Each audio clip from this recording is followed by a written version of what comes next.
Assalamualaikum warahmatullahi wabarakatuh.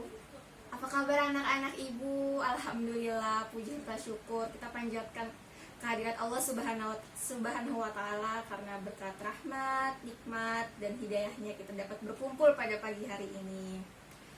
Ibu senang sekali nih anak-anak bisa bertemu dengan kalian semua, karena kita ketahui ya, kita sedang mengalami musibah di mana kita mengalami pandemi COVID-19, sehingga berkurangnya kesempatan kita untuk melakukan proses pembelajaran secara tatap muka.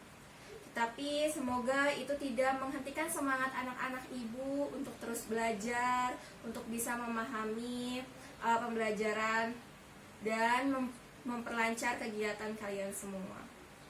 Oke, sebelumnya nih, ibu mau bertanya, apakah sudah ada yang mengenal ibu?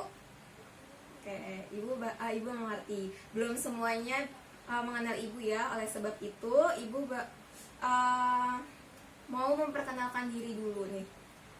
Kayak kita tahu kan kata pepatah bahwasanya tak kenal maka tak sayang. Kalau belum kenal maka kenalan, biar lebih dekat dan lebih akrab. Oke.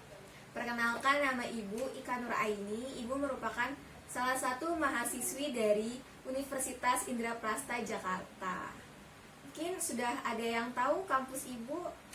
Kalau belum tahu, bisa kunjungi kampus Ibu. Letaknya ada di Rancau dan ada di Kampung Gedong. Ada dua ya gedungnya, teman-teman. Oke, setelah memperkenalkan diri, Ibu ingin melanjutkan. Ada apa sih Bu? Ibu hari ini ingin apa? Oke. Jadi maksud dan tujuan Ibu adalah ingin memberikan sebuah layanan, yaitu layanan informasi. Sebelumnya sudah ada yang tahu layanan informasi? Atau sudah ada yang pernah mengikuti kegiatan ini sebelumnya?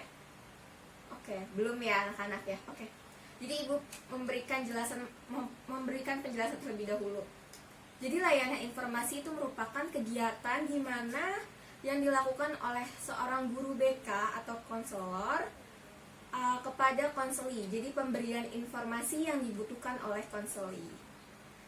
Begitu maksud dari layanan informasi. Sedangkan maksud dan tujuan Ibu memberikan layanan informasi ini karena kita ketahui ya anak-anak, dengan adanya pandemi COVID-19, kegiatan anak-anak jadi terbatas, ruang batasnya jadi ruang geraknya jadi terbatas. Salah satunya yaitu dengan di rumah terus, dengan main gadget, main handphone. Jadi tuh anak-anak ruang lingkup untuk bersosialisasinya terbatas. Nah, tujuan Ibu memberikan layanan informasi ini, Ibu harapkan kedepannya anak-anak mengerti apa artinya bersosialisasi, berteman, dan melakukan hubungan interpersonal maupun hubungan sosial dengan orang lain. Ibu ingin memberikan ilustrasi terlebih dahulu. Jadi ada dua orang anak, kita sebut saja anak kita sebut A dan kita sebut B ya. Anak A ini sukanya mainnya di rumah terus, di kamarnya, hanya bermain gadget, terus bermain sendiri saja, bermain handphone, bermain games. Sedangkan anak yang kedua ini, yaitu kita sebut anak B. Anak ini senang beraktivitas di luar rumah. Dia senang bertemu dengan orang lain, dia senang berbicara dengan orang tuanya, dia senang berkomunikasi dengan kakak-kakaknya. Suatu saat, sebuah sekolah mengadakan sebuah acara. Keduanya datang ke dalam acara tersebut. Nah, di mana si anak A ini duduknya paling belakang. Dia tidak berani duduk di depan. Sedangkan anak yang B ini, dia semangat sekali menghadiri acara itu dengan duduk paling depan dan paling pagi. Ketika acara itu dimulai, pembicara atau narasumber mengajukan pertanyaan kepada anak-anak setelah memberikan materi. Lalu anak B ini sangat semangat menjawab pertanyaan yang diberikan oleh narasumber.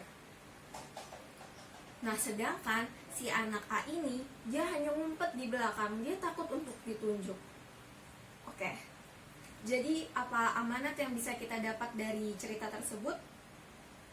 Oke.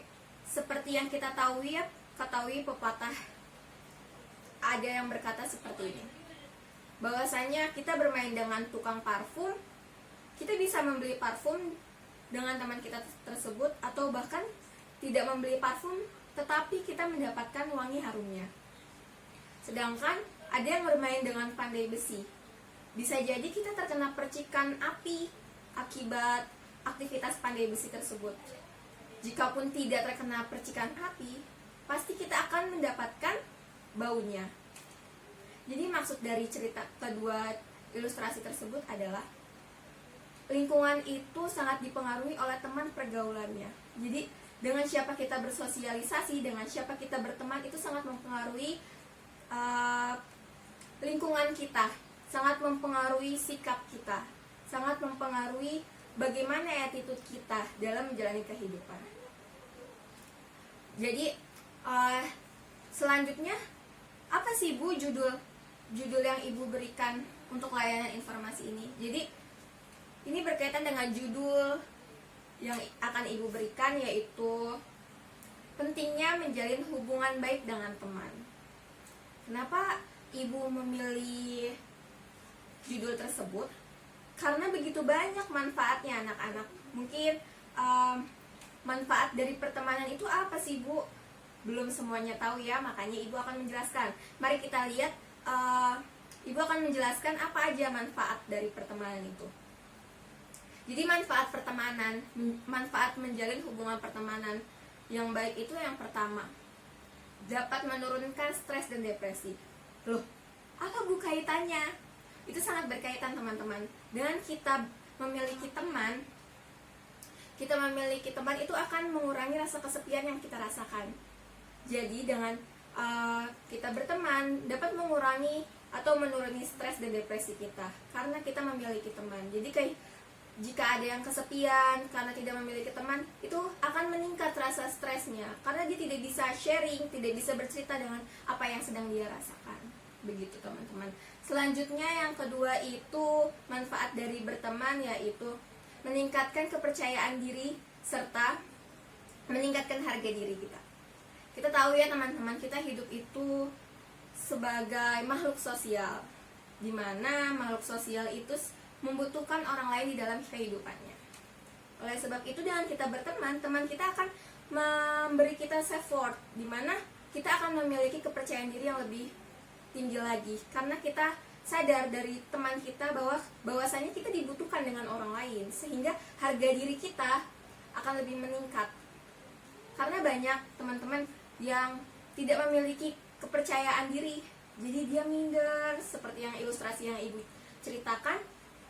Yang anak tidak suka bersosialisasi, anak tidak suka bergaul, maka anak tersebut akan minder, nggak punya kepercayaan diri. Jadi bersosialisasi, berteman dengan baik itu sangat dibutuhkan.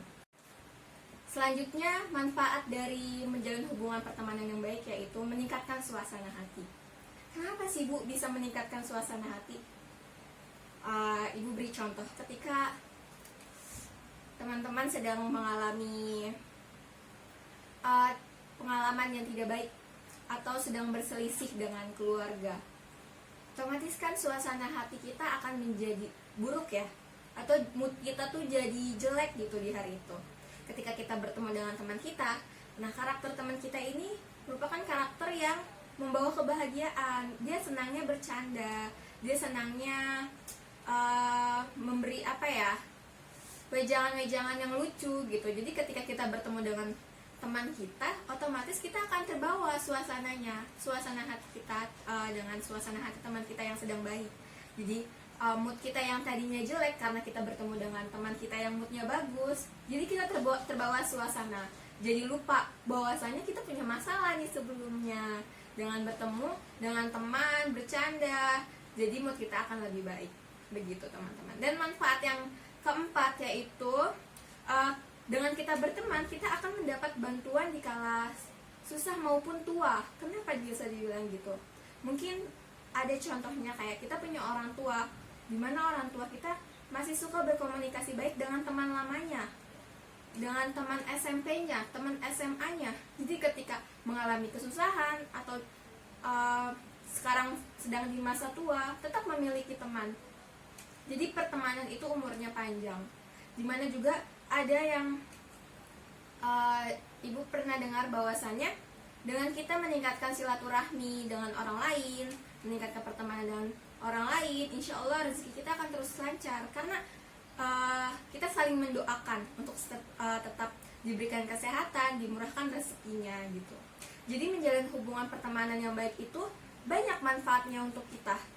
Jadi ibu harap anak-anak bisa berteman dengan baik dengan teman-temannya, karena pertemanan itu sangat penting. Balik lagi, karena kita makhluk sosial, membutuhkan orang lain. Oke, untuk lanjut ke kegiatan inti kita, sebelumnya ibu akan menjelaskan asas yang relevan dalam kegiatan kita, yaitu asas kenormatifan.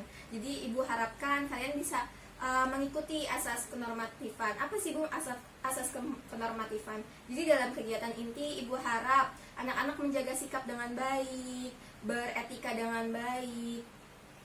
Tidak, misalkan nanti ibu akan menyediakan video, sekiranya video itu lucu, ibu harapkan anak-anak bersikap sewajarnya, jangan berlebihan. Contohnya kayak memukul-mukul meja, tertawa berbahak-bahak sehingga mengganggu teman yang lain yang sedang berfokus dalam melakukan kegiatan ini. Jadi ibu harapkan kalian bisa mengikuti kegiatan ini dengan baik, dengan sikap yang baik. Oke, sebelum lanjut ke kegiatan inti, ibu akan menjelaskan tata cara bagaimana teman-teman mengikuti kegiatan ini dengan baik. Yang pertama, nanti ibu akan sediakan video. Sebelum itu ibu akan membentuk grup. Satu grup berisi 3 orang. Nah, nanti setelah itu dari video tersebut anak-anak bisa melakukan diskusi internal antar kelompok saja dengan apa manfaat yang bisa dapat diambil dari video yang ibu sampaikan. Selanjutnya nanti akan ada diskusi antar kelompok. Nanti di situ akan ibu buka diskusi antar kelompok. Jadi selanjutnya jika ada yang ingin bertanya atau ingin menyanggah dan sebagainya, ibu harap tolong angkat tangan terlebih dahulu. Setelah ibu tunjuk boleh baru menyampaikan apa yang ingin diutarakan. Jadi ibu harap anak-anak bisa ikut kegiatan ini dari awal sampai akhir. Sebelum itu mari kita berdoa menurut kepercayaan dan agama masing-masing. Berdoa dipersilakan. Berdoa selesai. Terima kasih anak-anak. Mari kita lanjut kegiatan selanjutnya.